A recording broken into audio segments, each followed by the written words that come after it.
Hi everyone, this is Bankole Akinfolarin, and we're bringing you this opportunity from the Bank of Opportunities. And I'm making this video to simplify how to apply for scholarships for those who are interested in applying for one, either now or later. And also, this information is going to be useful for people around you that you can share it with now or later, if not for you. Right? I've seen a lot of people with different opinions about scholarships, while some people have some misconceptions about scholarship, like a thing impossible. Some people feel it's like trying to crack the nut, right? It is not actually. There are some calculations you need to make. There are some pluses and minuses that you need to make when it comes to scholarship applications. You just have to get the equation right, nothing more. All right? So that is the essence of this video, to simplify how to apply for scholarships and land yourself one. According to research and reports, 58% of families have been able to capitalize on scholarships to pay for college, to pay for the studies of their family members, their children. And globally, scholarships are increasing in number and in strength and worth in different parts of the world for different reasons. There are scholarships for study, there are scholarships for conferences, there are scholarships for summits, there are scholarships for different programs. So this video simplifies how to apply for scholarship of any kind, either for study or for conference, whatever. So generally basically provides information on how to apply for scholarships and land yourself one, right? And also some of the things you need to take note of that could be the knockout points that can disqualify you from that contest. It's a contest actually. Remember that there are millions upon millions of people applying for the same scholarship that you intend to apply for all across the nations of the earth, especially if it's the kind of scholarship that is open to all or open to a lot of nationalities. So keep in mind that you're not the only one. There are hundreds, thousands, peradventure millions of people applying for that same scholarship. Now, how do you stand out? How do you sell yourself successfully to the board, the scholarship board, and get yourself one, get yourself a spot, get yourself a slot? And there are different scholarships also. There are partial scholarships that take care of a part of your expenses. There are fully funded scholarships that take care of all the expenses. Your tuition, if it were to be a study scholarship, that takes care of the tuition, that takes care of the airfare, that takes care of the accommodation, takes care of living expenses, takes care of the books and stationery, and also takes care of your monthly welfare. In terms of a stipend, you get a sort of stipend on a monthly basis. It depends, $500, $1,000, $800. It depends. While some scholarships are just to cater for the tuition alone, so the tuition is waived while you sort out the other expenses yourself. There are other scholarships too that you have to pay your tuition, but every other thing is settled. Your airfare, the living expenses, books and stationery, monthly stipend sorted, but you pay your tuition. While also there are some that will pay like 50% of your tuition only, and then you pay others. And there are some that even pay less than 50%. For instance, there is one of the scholarships in the Netherlands, for instance, is the Holland Scholarship. Holland Scholarship is for all international students, and it reduces your tuition by 5,000 euros. So whatever amount you are expected to pay as an international student in the Netherlands, the money reduces by 5,000 euros if you win the Holland scholarship, for instance. So, for instance, if your tuition were to be 10,000 euros, if you apply for the Holland scholarship and you win it, so that would be like 50% off your tuition. So it means the government sorts out 50% of your tuition, which is going to be 5,000 euros because you won the Holland scholarship. And then the other one, you sort it out yourself. The same thing applies to the Orange Knowledge Scholarship, still in the Netherlands. So there are a lot of scholarships for different reasons, different purposes like that. But keep in mind that scholarships are always very competitive. So you need to sell yourself successfully to the scholarship board. Scholarship is all about marketing. How do you market yourself to the scholarship board? That is what you should be thinking about as a scholarship applicant. How do you market yourself? How do you sell yourself successfully to the scholarship board? That's what you keep in mind. And that's what we're going to be talking about in this video. So be sure that you listen attentively. And for effectiveness sake, I'm going to be breaking the training, this video, into two parts. So in the first part, I will talk about the general things you need to know, keep in mind about scholarships. And in the second part of the video, I'll be talking about the essay. Most scholarships require you write an essay, and the essay is the strongest part of the scholarship application, apart from the basic requirements.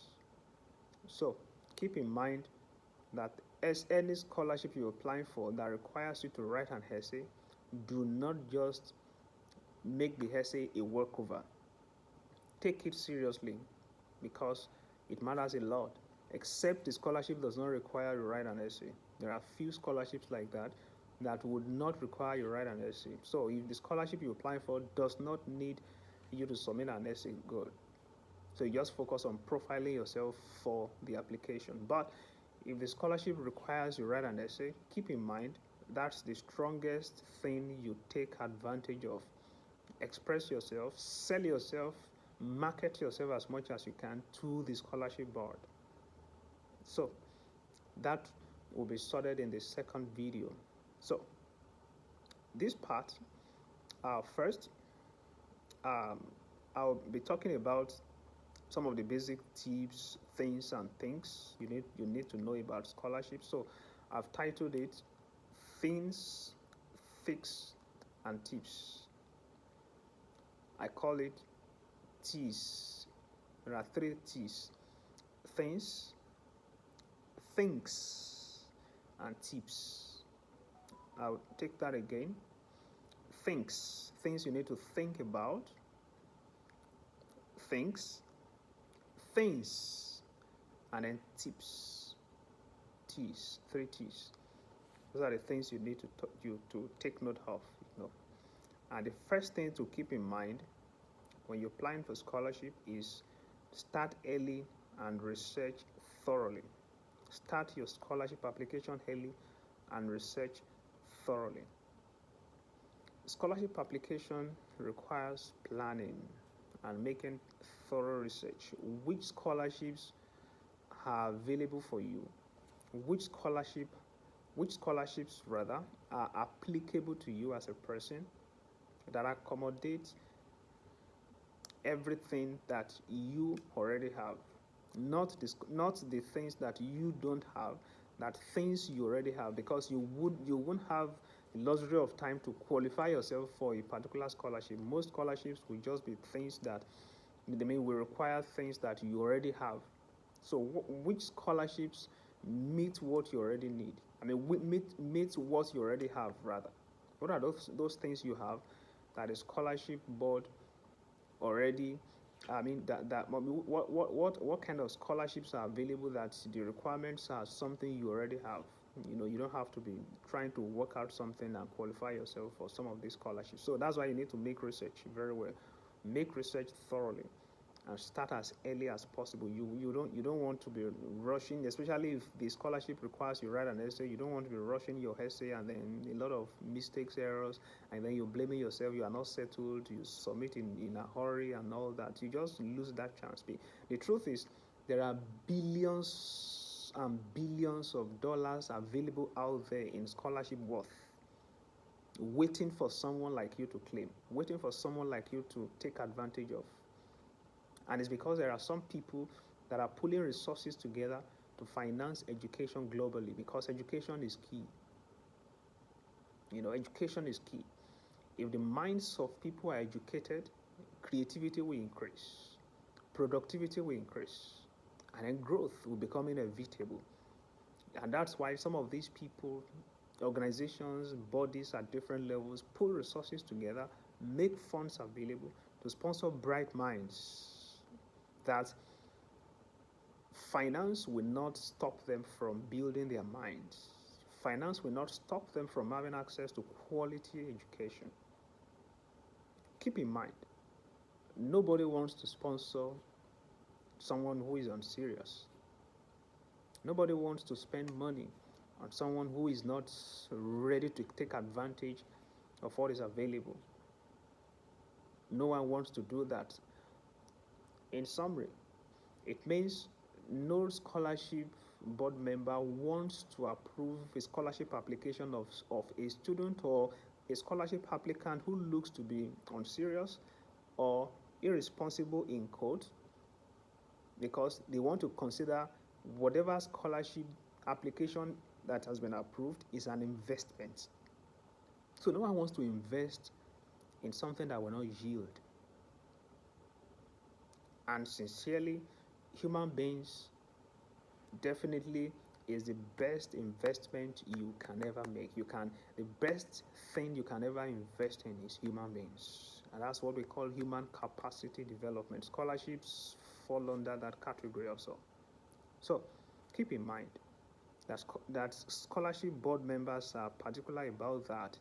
It's an investment. They want to invest that amount in you. Can you give reasons a scholarship board has to commit as much as $10,000, $50,000 to sponsor you, to invest $50,000 in you? You can imagine that. So you must definitely be able to prove that yes, you are worth the investment.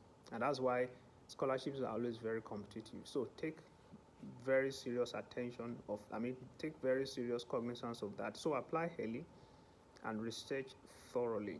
The first thing about scholarships is not to start putting in applications. I've seen a lot of people submitting different applications here and there. Take your time. There are different scholarship opportunities out there. Take your time, research them, research which one already meets your needs, which ones are available for you to apply for, that you have the requirements met already, or maybe a few of them that you are not qualified for yet, that you can quickly run around and fix yourself up, and then you are 100% fit. You meet all the requirements. So the first thing is not to start applying. The first thing is make research thoroughly. Then the second thing you need to take note of, the second tip, is meet the eligibility criteria. Every scholarship definitely has criteria, a list of things you need to meet, list of requirements you need to meet, and they differ from scholarship to scholarship. Some of them could be academic. Maybe there's a particular academic requirement for it. Some of them could be language-based, language proficiency. Some scholarships may require proof of English, for instance, either TOEFL or IELTS exam. And of course, if any scholarship requires language proficiency, like IELTS, for instance, keep in mind, some people may want to ask, so what's the minimum grade, what's the minimum band required for a scholarship if that scholarship requires a language test? Keep in mind, averagely, the highest results that will be useful at any level for anything must not be less than 6.5 band. Keep that in mind very seriously. Must not be less than 6.5 band overall. Overall band now 6.5. And for you to have that, it means in each level you must have nothing less than 6.5 band for you to arrive at overall 6.5 band. Also in the listening, the speaking, the writing, the reading. So at least 6.5 band. But also take note of this. The higher your score, the better the chance. So if I were you, if I were to be applying for a scholarship that requires a language test, I will aim at 9.0 band or 9.5 or 8.5. For instance, I won't aim at the minimum, which is 6.5, because a lot of other people too will be at that same base of 6.5. That's going to be the first screening criteria. Scholarship boards start their screening from those basic requirements. So if you don't meet those basic requirements, you don't get a chance to cross beyond the first level of the screening. And that's why you need to take very serious attention to those minimum criteria. What are the eligibility criteria, like the language, for instance? So if you were to take an English test to apply for a scholarship, aim higher. Aim higher. That's my counsel, because you can imagine if 10,000 people apply for the same scholarship, for instance, and that scholarship requires an English test, and let's say out of 10,000 people, generally maybe like 70% or 80% has let's say 6.5, the minimum requirement 6.5, that becomes very competitive. But the people that have more than 6.5, they are a step above those 70% that have 6.5. So the screening begins from there. The separation begins from there. People don't really take note of these things, and they matter a lot. The people just put up documents, this and that, write essay, and then dump the application on. Don't ever dump your scholarship application on the scholarship board. Don't. It's not garbage in, garbage house that you just dump it on them and then no. You have to put in. It's what you put in actually that you get. Let me put it that way. Is what you put in. If you put unseriousness in your scholarship application, then you get an unserious response. But if you put in the labor, put in the hard work, put in the research, put in the effort, put in everything, put in your resources, put in everything, then you get the same from the result. You get the same. So do not rush to apply. Look at the eligibility requirements. What are the requirements you need to meet? So language could be why I just talked extensively about the language. So keep in mind, if the scholarship you apply for requires a language proficiency, then aim for higher scores. That places you a step above other applicants. Some scholarships could be discipline specific, right? Could be discipline specific. You can say, okay, this particular scholarship is for those in the sciences. This scholarship is for those in the arts. This scholarship is for engineering students. This scholarship is for those in the music sector. People studying anything related to music. This scholarship is related to arts, artwork, designs, and all that. This scholarship is just for medical students or general, all disciplines. So check those things when you're applying. Check. Some scholarships also will require you have work experience. Some will require some professional experience, maybe work experience of any kind. So keep those things in mind. What are the eligibility requirements that you need to meet as far as that scholarship is concerned? Then some are also citizenship specific. They are citizenship specific, nationality specific. So what is the limitation of that scholarship? Is it limited to your nationality? Is it limited to a particular set of people? Or is it general? Some scholarships will be open to all nationalities. If it is all nationalities, it means anyone in any country can apply. Some scholarships are maybe for, let's say, sub-Saharan Africa, rather, sub-Saharan Africa. Some scholarships are open to just, uh, let's say, West Africa, for instance. Some scholarships are open to just, let's say, Western Europe. I'm just giving this as examples. And most times, there will always be a list of countries eligible to apply. So the next thing you want to do is to check if the scholarship is country specific. Then look for your country. Is your country on the list? If your country is not on the list, please do not bother to apply. Don't waste your time. No, I, as much as possible, I believe. I believe in miracles. Definitely, God reigns supreme over the affairs of men. But there are some things you just don't want to waste your time doing. If the scholarship says your country is not eligible, now you can imagine that there will be more than enough applications from the eligible countries. So why waste your time applying when you are not even qualified in the first place? Why don't you go and look for the one that includes your country, your nationality? That's where you channel your attention and your focus. So if the scholarship says your country is not eligible, do not bother to apply. Do not waste your time. So check those things. What are the eligibility requirements? Check them. Be detailed. Be detailed. Be brutal on yourself with those requirements. Let's say there are 5 requirements for the scholarship and you met 4, but only 1 is left. It is wisdom not to apply. It is wisdom not to apply. It is wisdom to go look for another one that you meet all of the requirements, because that one is like minus 10. Keep in mind, there are many people that definitely would have met all the 5 requirements. You have met 4. There are millions or thousands of people that have met the 5.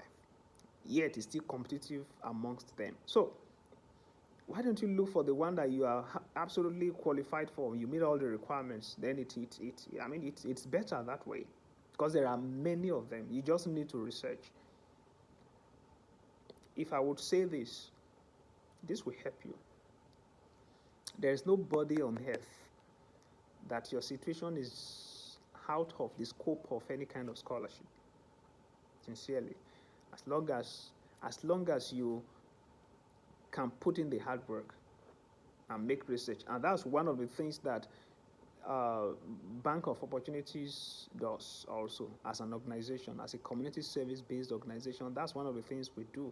We go out there, source for the information, source for the opportunities, source for the ideas and connections and linkages and all of that, and bring them to your doorstep, so you don't have to look too far trying to bring up those offers, trying to dig out those offers yourself. So we do all the jobs for you. We do all those research for you. All you need to do is to digest what we have provided. Check them in relation to your person. Is it applicable to you as a person or not?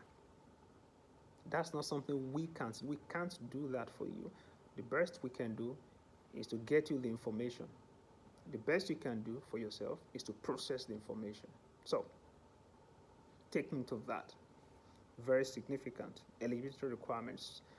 Then the next thing is to maintain exceptional academic performance. Maintain exceptional academic performance. Many times scholarship boards will there's a way there is these academic requirements attached to scholarship applications at times. Maybe not at times, but most of the times, that will require them to access your academic background.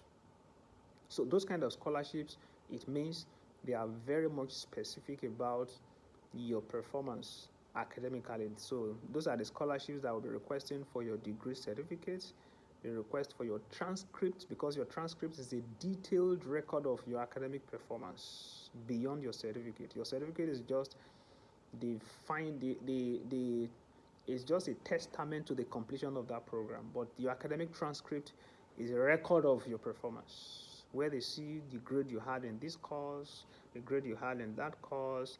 They will see your strength, they will see your weakness on your transcripts. So they want to see this. So, but also, what happens to the students who poorly performed back in school? What happens to them? Does it mean that they stand no chance of getting a scholarship? Absolutely no. Because someone might want to ask, okay, well, I finished with a third class, I finished with a pass, I finished with a 2-2. Is there any hope of getting scholarship? I won't even bother to apply because I know I have low grades. I finished with low grades in school and all that. No, do not lock your mind to opportunities. Do not. Like I said, there are different kind of scholarships with different requirements. So do not lock your mind. All you need to do is to look for, don't forget, you go back to the first point, research thoroughly which one meets what you already have. Which scholarship meets what you already know, what you already have. So don't let your academic grade or academic ability stop you from exploring. Explore. There's so much to explore out there, so much. So maintain exceptional academic performance. That's one of the standards. But also keep in mind that do not let your academic performance, if it is not too good, stop you from exploring. Research thoroughly and know the one that applies to you. All right? And some scholarships too will require some sort of, some additional things, in terms of recommendation letters and all that. So the next point is to develop a compelling personal statement. Some scholarship organizations, we call it motivation letter.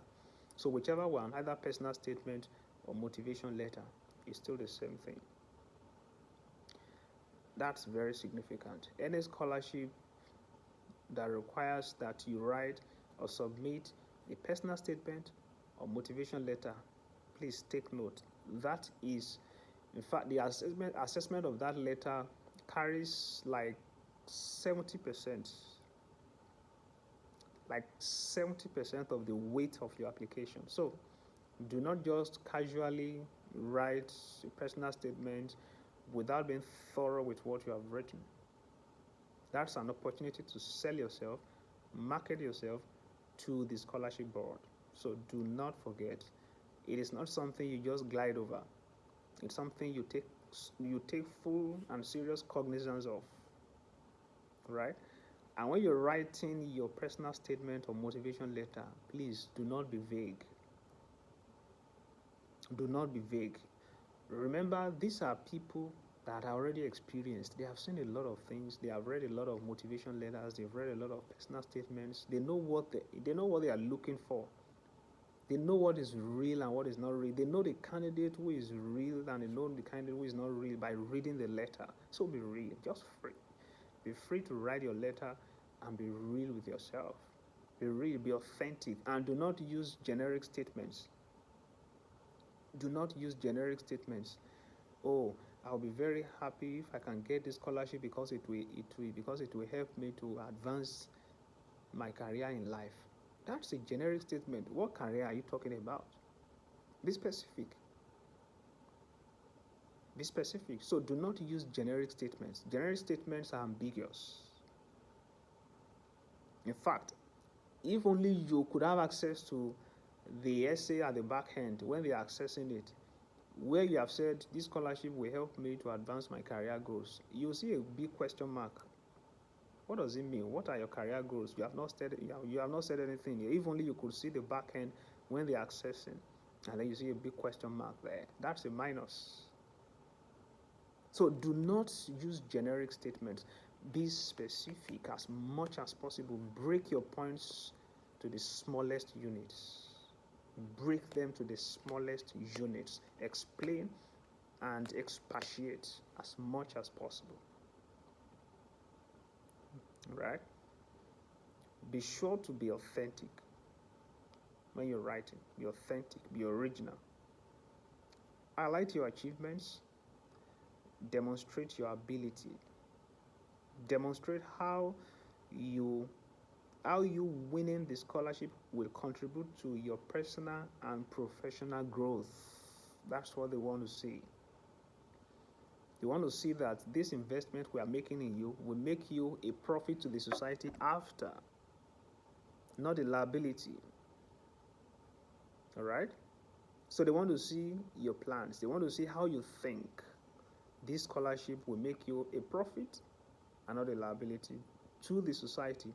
It's an investment and it's risky. It's a risky investment. They are trusting that you become profit and not liability after the scholarship. Keep in mind, also know that it is not every scholarship winner eventually becomes profit and gives back to the society. So that's poor investment. Because I always see scholarship as an investment. I mean, and that's really what it is. Because someone is putting money on you, the money you didn't work for. It's putting money to invest in your career goals, invest in your career development, invest in your professional development. If you are attending a conference, the person sponsoring you on that conference is investing in your professional and your personal growth, investing in your capacity building. Then you should become a profit and not a loss. You should become profit and not liability to the society. You should be able to give back. People should be able to benefit from that investment that was made on you that particular time. You know? So it's an investment. So keep in mind that they want to see how you be a profit to the society after your program, after that conference, after that summit. So tailor each essay to the specific scholarship you are applying for. If you're applying for 5 scholarships, do not submit the same personal statement or motivation letter across board. That's another mistake people make. Do not make that mistake. You just dump the letters on the scholarship boards here and there. No, find out, check. The requirements for each scholarship differs. So check. The motivation letter you've written for this scholarship, for instance, the motivation letter for Chevening scholarship is not the same as the motivation letter for MasterCard scholarship, for instance. They are two different scholarship boards. There are two different scholarship boards. Chevening scholarship caters for a master's, fully sponsored master's program in the UK. MasterCard scholarship sorts out a master's, fully funded master's program in Canada. These are two different exam boards. I mean, these are two different scholarship boards, two different destinations, two different goals, two different requirements. So why would you write motivation letter for MasterCard and then you submit the same for Chevening? That's a knockout. That's a knockout. So check. Do not duplicate here and there and there. I mean, so customize your motivation letter or your personal statement for the particular scholarship you're applying for. Let it be tailor-made for that scholarship. Let it be tailor-made. If you're applying for 5, you must have 5 tailor-made personal statements or motivation letters for those 5 different scholarships. That's what it means. It's just the same way if you're applying for 5 different jobs. You don't put your CVs here and there, except you're applying for the same position anyway. If you're applying for the same position, then you can duplicate that way. But if you're applying for different positions in 5 different organizations, why will you now dump one CV in 5 places for different roles? So you can imagine that it's a knockout. No, it's not going to work. It's a knockout. Because no interviewer has the luxury of time to be going through everything you've written in your CV or resume, whichever case. So you have to tailor your CV to the job description and the roles and the title. The same way You need to do that for scholarships when you're applying. So keep that in mind. Then the next point is for you to obtain strong letters of recommendation. Very important. Strong letters of recommendation. Most scholarship boards will require you submit a motivation letter. Yeah, motivation. I mean, recommendation letter rather. Recommendation letter. And recommendation letters, is just like, if I would say, it's like the icing on the cake. It's like crossing the T's, dotting the I's, which you've written an essay beautifully well, everything well structured and all that. But in your T's, the T's you have written, you didn't take enough time to proofread your essay and then go through it where you need to cross your T's. If you don't cross your T is hell, for instance. And that could be very misleading. It gives a wrong impression about the message you're passing across, because L and T are not the same. They are two different letters. And what makes the difference is a cross. So the cross makes the difference between L and T. So what makes the difference and puts everything in proper perspective before the scholarship board is you crossing the T's, dotting the I's. And that's where the recommendation letter comes in. You have been able to put yourself together, you've packaged yourself, you've profiled yourself together in your application beautifully where you've submitted, and now someone needs to recommend you. They need an external opinion of whom you are. That is what recommendation letter is. So who is speaking about you? Who is recommending you for that scholarship? So recommendation letter is very significant, very important. Do not joke with it. It can determine whether you get the scholarship or not. And recommendation letter, it depends on the scholarship board. So check. Some scholarships will require that you submit a professional reference. So let me just mention this so you don't feel they are different. Recommendation letter is still the same as reference letter. So whichever one the name is with the scholarship you're applying for, either recommendation letter or a reference letter, is still the same. Someone is referencing you, someone is recommending you for the scholarship. That is, someone is attesting to their knowledge of you, recommending that, look, this guy is worth the investment. This lady is worth the investment. If you invest in him or her, I'm sure and I'm certain and I'm certifying that it's a reasonable investment. This is what I know of him. This is what I know of her. This is what I know of him. This is what I know of her. This is whom he is. This is whom he's not. That's what recommendation letter is. That's what reference letter is. So it's significant. And I tell people this because most times scholarship applicants don't have the opportunity to see what their referees have written about them, their recommenders or referees. What they have written about them, they have no opportunity to see what they have written. But I say this, if possible, there are some times that it could be possible that the reference letter comes through you to the scholarship board. And there are some times that the scholarship board will require that the recommender or the person referencing you sends the letter directly to them without you being involved, without you being in the picture, because they don't want any kind of altercation. They don't want any form of alteration from you. But as much as possible, if you have access, if the scholarship requirements give you that room to access the recommendation letter, I will advise strongly that you read. Check what your recommender has written about you. I'll share something with you very briefly.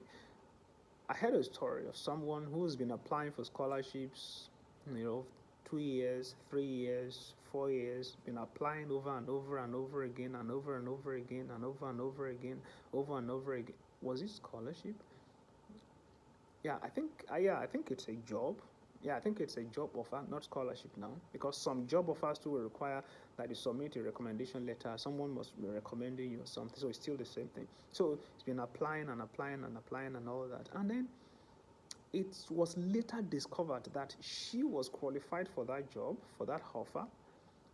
Every documentation well structured, submitted, qualifications met, requirements met, qualified and all that.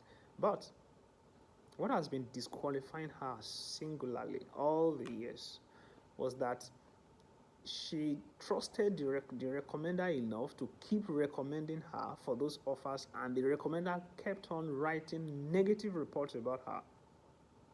You can imagine that. And you already have somebody that most times writes those kind of letters for you. Maybe you're one of your lecturers back in school that you like so much, or one of your bosses that you like so much. So anytime you are required to submit a recommendation letter, your mind goes to the two of them immediately. Nobody. So you trust the two of them to keep using them as your recommender over time. So you never thought of changing them and all that. So the same way, so she just kept on using those recommenders over the years, and they kept on writing negative reports about her. And that's why she couldn't get the offer. Not until later on, God moved supernaturally on her behalf that time. And then it was discovered that, look, this person has been applying for this offer. She's qualified according to all the documentations. But why has it been that these recommenders have been writing negatively about this person over the years? Why? And that was where the matter was escalated. And that was how she got to know that the problem, the barrier, has been the recommenders. So you don't want to joke with your recommendation letter. It's as serious as that. So take note of that. Now, your recommendation letter. And most times it's always two recommendation letters. Sometimes one, but most times two. One could be academic, one could be professional. The two of them could be academic. And at times they might not be specific. You will be the one to decide whether it's going to be professional or academic. Yeah, but just keep that in mind. So, and take note also, if you are to write a professional letter, if you are to submit a professional recommendation letter, do not use your family members. Your family members are not in the best position to recommend you for an offer. It's not gaming, it's game out. It's a knockout. It's a knockout. Your friends cannot recommend you. The people that can recommend you when you are asked to provide a professional recommendation letter or reference letter are the people that have been your leaders over time, or you have worked together in the same team on the same project, and they can testify to your professional worth and ability. That's what professional reference means. In most cases, your boss or your team members, people you have worked together before, so they can testify to your professional worth and weight. So don't forget about your family members. Leave them out of this. They don't have any role to play in this at all. So keep that in mind. Then the next point is to demonstrate leadership and extracurricular involvement. Most times people just get busy studying night and day. They never get involved in any other thing on campus. These things, in a way, have a way of kicking back at them. What are the extracurricular activities you got involved in? Were you a sports person on campus? Were you a sports person? What apart from the classroom, what other things did you get yourself involved in? I mean, righteously now. I mean, reasonably. What are those things, other things that you got yourself involved in? Were you a footballer? Were you a soccer player? Were you into taekwondo? I can remember back in my undergraduate days, there was a time I was learning taekwondo. I went for taekwondo classes and I was practicing. It was fun, really. It was fun. Badminton. I used to play badminton. So Football too, yeah, yeah. I was really very much particular about football. So, what extracurricular activities did you get yourself in? It could be debating, quiz, spelling bees. These are extracurricular activities on campus, back in your school, or secondary school, that really can be of help. Back in college, that could be of help anywhere. So, what are those things you've been doing apart from attending classes? They definitely would be of help. In fact, it could be volunteer work, and which some people really don't like to do. So don't just be particular about an opportunity that will give you money, that will put money in your pocket. It's not all about money. It's about taking advantage of opportunities that will create other opportunities and open more doors for you. So don't see opportunities as a means of making money. No, there are more than what you get from an opportunity is more than money. Money is just one out of several other things you get from an opportunity. For instance, you can't buy the kind of connections you're going to get, meeting people, having people on your contact list, big people, important people, resourceful people on your contact list. You can't buy that with money. So it's not all about money. Money is just one out of those things you get from exploring opportunities. So don't just focus on offers that give you money. Focus on also, look at a way of how you can get involved in volunteering works. How can you volunteer yourself to do something without being paid for it? It matters. What are the community services you got involved in? All those things will matter when you're applying for scholarships. So those are some of the strengths that will really give you a major push. I can tell you that. It means you are a potential leader. They see you as a potential leader who is selfless. If you have been involved in volunteering, you've been involved in community service, you've been involved in extracurricular activities, you've demonstrated leadership skills, you've been able to help some people how they're doing things and all that without necessarily having to focus on money. All these things clearly identify you as someone who is worth investing in, because you won't just go to the school, get that degree, and pocket it and become a benefit to yourself alone. The same way, you will be a benefit to the society, just like you have been doing before. You've been a volunteer, you volunteered to do different things in the society without having to be paid for it. The same way. So that's the same way they see it. So all these things matter. If anybody tells you all these things really don't, I can basically tell you it matters.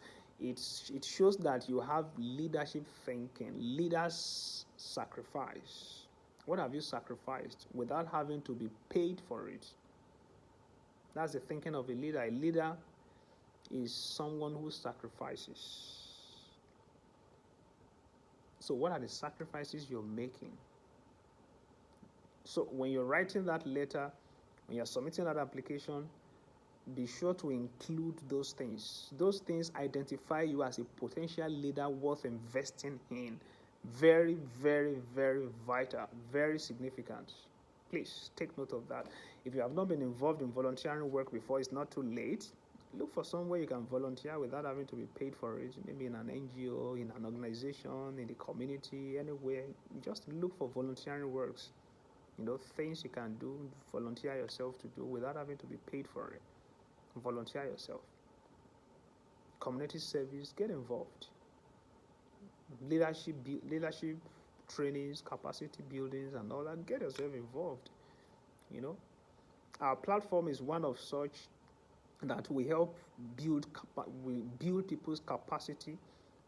We help people build their capacity. We help them to generate the enough human capital to drive their goals in life. So you get involved in these things, they give you a kind of advantage, right? So you don't want to joke with that. You don't want to joke with that. And the next point is to prepare for interviews. Prepare for interviews. Most times, When you get selected like that, you move into the interview stage, they interview you and all that. So prepare to share um, things about yourself. Of course, maybe really nothing much different from what you've written in your essays, motivation letter about yourself and all that. So just master them and be able to drive home your points. So it doesn't look like someone wrote those things for you. So you wrote them authentically from your mind. That's a reflection of whom you are, not an adopted substance somewhere, not an adopted material, not an adopted resource material somewhere. That is whom you are. You wrote the essay about yourself. It's genuine, it's authentic. So just prepare well enough for the interview and be free, be confident. These are some of the things you can leverage on in the course of the interview. Be confident, be bold, be calm. Do not look worried and agitated. Do not look over ambitious. Just be calm. Be calm. Prepare for the interview. In case you get an offer to be interviewed, prepare for the interview. Prepare. Make research about the scholarship. What are the things you need to know about the scholarship? Go to their website, read about them. What is the history? When was it founded? Who are the scholarship board members? What's their name? What is their goal, their vision, their mission? All those things, they matter a lot. What is their coverage? How many countries do they cover? What are the things? So all those things matter a lot. So it gives them the idea that, look, this person knows what he's doing. He even knows about what we are doing already. So prepare for the interview. Make research about the scholarship board. For instance, if you're applying for Chevening, what do you know about Chevening? It might pop up as one of the questions. It might pop up. And if you're not prepared, that takes you off balance. And once you knocked off balance, that's a minus. The interviewer keeps it somewhere. That's a minus. Because there might be some other candidates that will definitely outshine and outperform you. So try your best to be sure you're at your best game. And you won't be at your best game if you run short of research. So take note of that. Then the next thing is to check application deadlines. Very important. You don't want to miss applications and then you don't want to miss offers and then later on you're getting to discover, I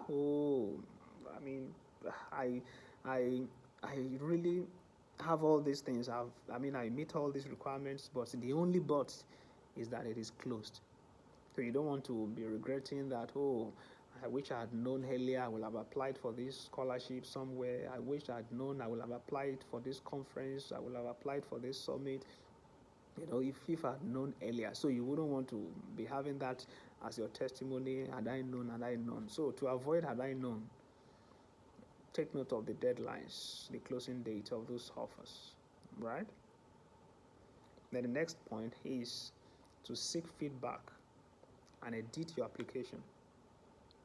You have friends, you have relatives, you have colleagues. You can always send your letters, send your applications to them, let them proofread for you. It's always good to have second thought about those things. So send to them, let them check for you, your teachers, send them to you. Send your essays, your letters to them, let them check for you, let them proofread. So they might see what you will not see in your letter and help you correct them. So proofread, send to them, make corrections, edit.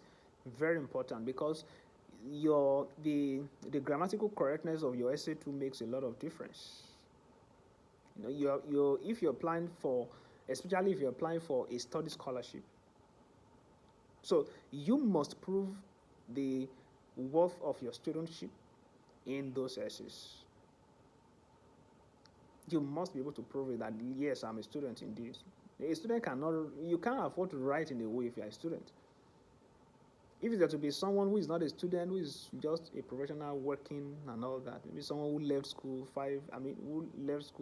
like 15, 20, 30, 40 years ago, of course, that might not really matter. But as a student, you are going for study and you're applying for a scholarship. Someone should sponsor your education. Then you must prove to them that you are sponsorable.